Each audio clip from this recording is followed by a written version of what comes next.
I know you hear constantly about the political division in America, but I think one of the big takeaways from the Republican National Convention is just how similar we actually all are.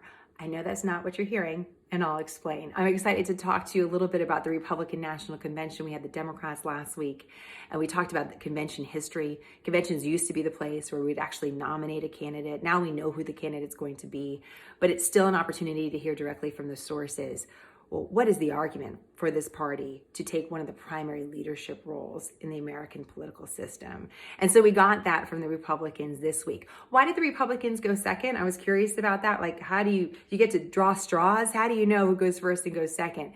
Typically, the party that is in the White House goes second. There's no hard and fast rule apparently, but that's how it's done. And that's what we saw. So the Democrats went first, the Republicans who are in the White House now get to go second. A little bit of maybe perhaps home field advantage, right? You're the last at bat. So you get to hear what the argument is before you, and then you get to respond. And speaking of home field advantage, there is a lot of controversy about how the president, how the Republican Party used Washington, D.C.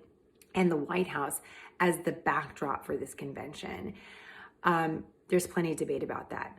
Legal debate, ethical debate, questions of appropriateness. That's all important, but I actually want to shift our focus to what's most important going over the next several weeks, and that is the path to the White House. So it's not that I don't think it's critical to talk about some of that controversy, but now it's done. Now we got to move over to how do you get to the White House? And this is going to be important to both parties. I think it's important to know that the Republicans actually did not want to use Washington, D.C. as part of their Republican convention. They wanted to use North Carolina and Florida. Why did they want to do that? Well, President Trump did something really extraordinary in 2016. He was able to pick up these key swing states that enabled him to win the election. And he wasn't able to just pick up one. He picked up a whole bunch. And that was unexpected. And that's how he won the presidency. In order for him to win the presidency in 2020, he has to do the same thing. And by the way, Vice President Joe Biden has to do something similar. He doesn't have to get quite as many swing states, but he has to get some of them. It's one of the reasons why the Democrats held their convention in Wisconsin. So what are these key swing states? It is Michigan, Wisconsin, Pennsylvania, North Carolina, and Florida. You can sprinkle in a few others if you want to, but those are really the critical ones.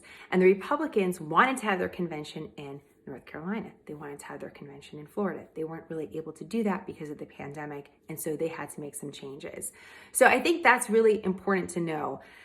A lot of talk, a lot of controversy about a lot of different things. When we get closer to voting day, it's going to be how do people vote and where they vote. And that's what we really need to prioritize. So what I'm going to do is work through the Republican National Convention in the same way that we work through the Democrat Convention using your similar questions. And one of your questions for Vice President Joe Biden was, well, sum up what his argument is in like 30 seconds. And we did so. So here's what I think President Trump's argument was to the American people. And this one line from his speech, it came at the end of his speech. We will make America safer. We will make America stronger. We will make America prouder, and we will make America greater than ever before. In his speech, he went through a long list of ways that he's going to accomplish these goals: safer, stronger, prouder, and make America greater. And what he did is he directly refuted what Vice President Joe Biden said. Vice President Joe Biden said he was an ally of the light, and basically what's going on in America right now is the darkness, including President Trump. Well, President Trump took that on directly and said, really, America is the torch that lights the entire world. It is not a land cloaked in darkness. And that's what he really talked about: American history, American pride, trying to set some context for the obstacles that Americans have overcome and the frontiers that we have pushed through, and trying to provide that context for the current challenges that we face as well.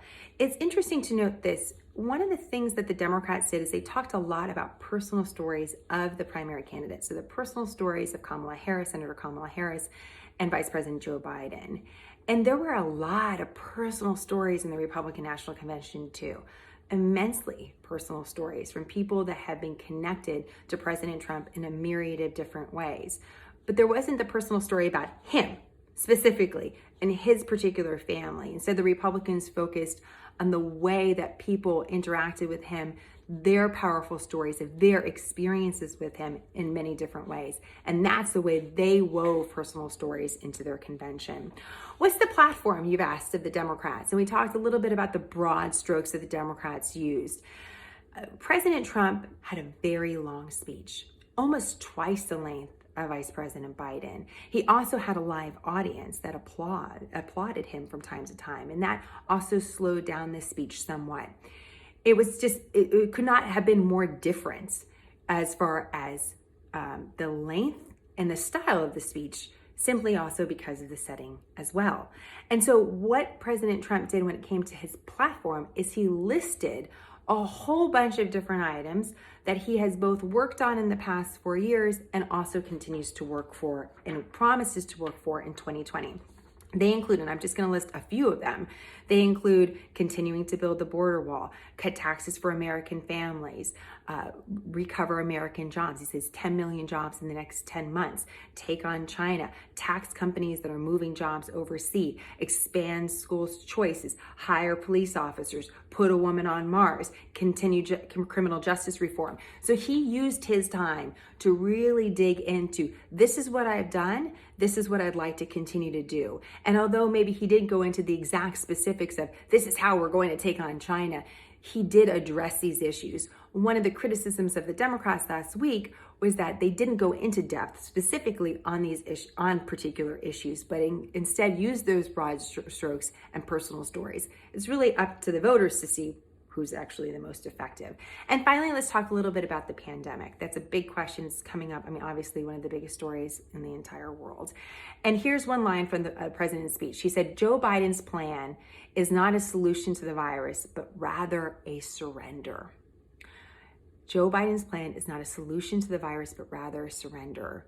So where Vice President Joe Biden talked about a broader role for the federal government, President Trump talked about what the government did, tried to compare the US government to other places around the world. We've talked about how sometimes that works, how sometimes that doesn't, but said that we are going to try to continue to move towards normalcy in American life. And what the Democrats are putting forward is more of a surrender to the virus than fighting for the America that we want to have. This is the portrayal that the president is trying to position. So he didn't shy away from talking about the pandemic. And he went through a list of what he believes is the parties and the White House's accomplishment for the pandemic. That's being picked apart by different fact checkers, but that's the broad picture. We're going to fight for the American people. We're going to have a vaccine by the end of the year. This is the position of the American president. And by the way, there's some wondering about that timeline for the vaccine. When exactly could it come to fruition, and how that could be a factor for the election as well. So why do I think that there's some similarities here? That's a great question. Here's the deal. Both parties are saying this is the most important election of our lifetime. This is the stakes that both parties are putting forward.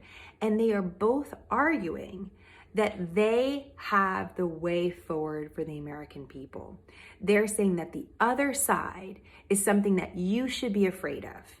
And if you follow them, they are going to lead you to brighter days ahead in America. It is the same argument, just with different people in vastly different ways. The question is, does it inspire you to get out and vote? I'll leave that with you. All right, guys, questions, comments, let me know. And as always, more on smarternews.com. Thanks for the well wishes. I'm feeling better. Clearly not perfect yet, but we got to do what we got to do. And I appreciate you here at Smarter News. Have a great day, guys.